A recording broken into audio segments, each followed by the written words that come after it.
forcément pas passer mon temps ici. À un moment, il faut partir. Il faut aussi quitter. Même si c'est vrai que j'aime bien Lys-Saint-Denis, mais bon, il y a un moment, j'aspire au calme, à la sérénité, à la tranquillité. Ça, je cherche un coin beaucoup plus calme. Ah, du calme. Tu vois, là, c'est urbain, quoi. C'est une vie trépidante. C'est fou, quoi. C'est comme quand tu prends le métro à Paris, bon, c'est speed, quoi.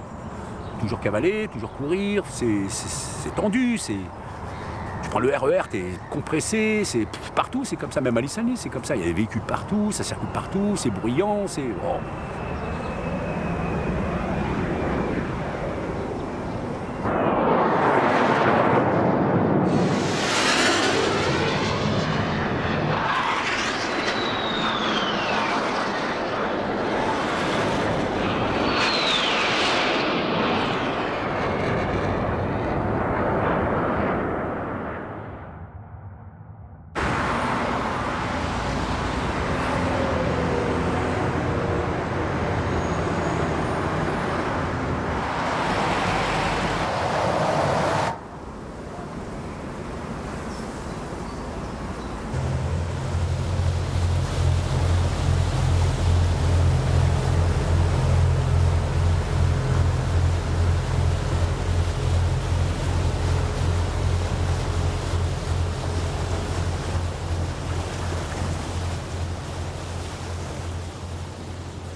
Quand je suis né à Lys-Saint-Denis, je suis né dans un bidonville en fait, qui était situé ruelle des Pêcheurs, qui se trouvait derrière la mairie de Lys-Saint-Denis. Voilà.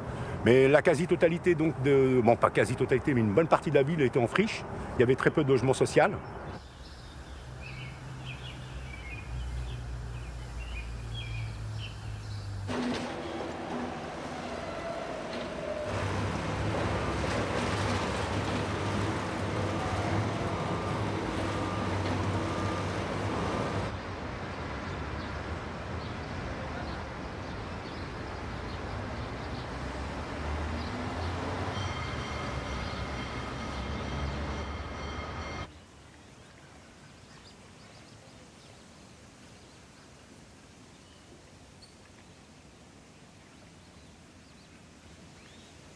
Sur le petit bras, on avait pas mal de bateaux qui étaient amarrés, mais des bateaux qui ne fonctionnaient plus du tout, quoi.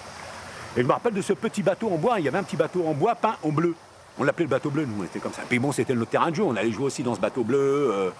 On était les capitaines, on était des pirates, on était tout ce que tu voulais, mais bon, on montait dans le bateau, on s'amusait là-dedans, c'était notre terrain de jeu, on a construit des trucs, on y faisait des barbecues, des tas de choses. On y avait monté une corde, des balançoires, on s'éclatait. Mais quand on était môme, on vivait, c'était extraordinaire. C'était extra. Mais bon, c'est notre époque. Pas bon, les époques évoluent, hein, le monde change. Mais c'est vrai, je me souviens de ce petit bateau bleu. D'ailleurs, un jour, je me suis fait attraper.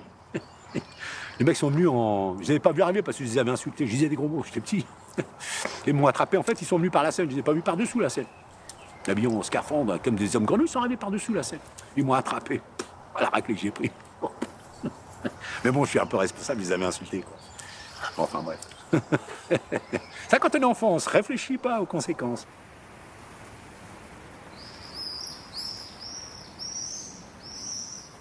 Toute la partie nord, là, est restée comme ça, elle n'a pas bougé. Hein. Elle est fermée au public, elle a toujours été fermée au public, inaccessible. Mais elle est restée telle quelle. Zone sauvage. Mais je sais qu'il y avait eu un recensement faunistique qui avait été fait là-bas, justement, sur cette partie nord. Donc la présence donc, de cormorans, de martins pêcheurs, il y avait aussi signalé le pigeon colombin. Et on a aussi la sterne Pierre-Garin. C'est une espèce de mouette, qu'on va dire, une sterne. Hein, c'est comme une mouette, avec un casque tout noir sous la tête, voilà, sur la tête.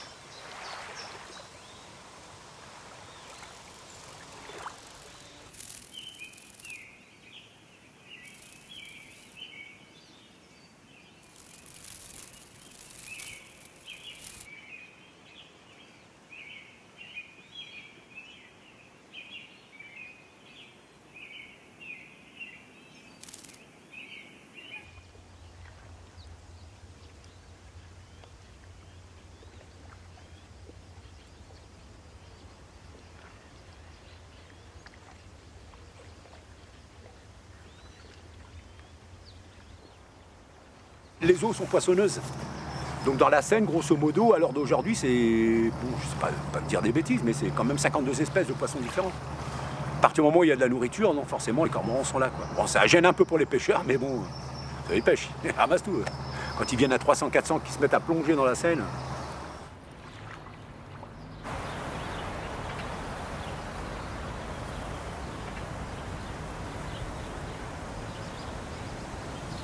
Sur l'île de France, il y en a 10. En grosso modo, il y a 10 dortoirs à cormorans. Et l'île Saint-Denis est un des 10 les plus importants quoi, sur l'île de France. Voilà. Il y a quand même 300-400 cormorans. Et quand vous voyez par exemple sur le fleuve 100 cormorans qui volent au-dessus de l'eau, c'est impressionnant.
J'avais rencontré un ornithologue en fait quand j'étais gamin et il m'avait dit qu'il y avait une espèce, certaines espèces avaient disparu et notamment les mésanges bleus, mésanges charbonnières, mésanges à longue queue, qui à l'époque, bon, pour te dire, enfin à l'époque, pas quand j'étais enfant, mais c'était quand même au siècle ou quelques années précédemment, la ville de Lissani restait en partie sauvage.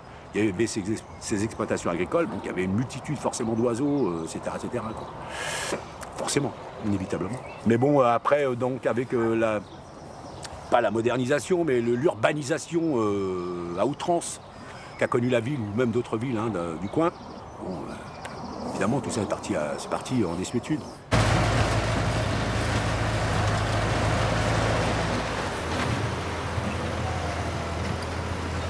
Moi, ce que je retiens, c'était en termes de population, donc on se connaissait tous, c'était un peu l'esprit village, quoi. C'était vraiment villageois. Bon, aujourd'hui, c'est autre chose, on est passé à 7000 habitants, et puis bon, on ne connaît pas tout le monde aujourd'hui, c'est très complexe. Voilà. Donc, et puis bon, une forte densité justement urbaine, une forte densité de population, de circulation automobile, etc. Et la ville, ce petit village n'est pas adapté justement pour pouvoir accueillir tout ce monde et pour tout ce brouhaha, quoi. On va dire les choses de cette manière.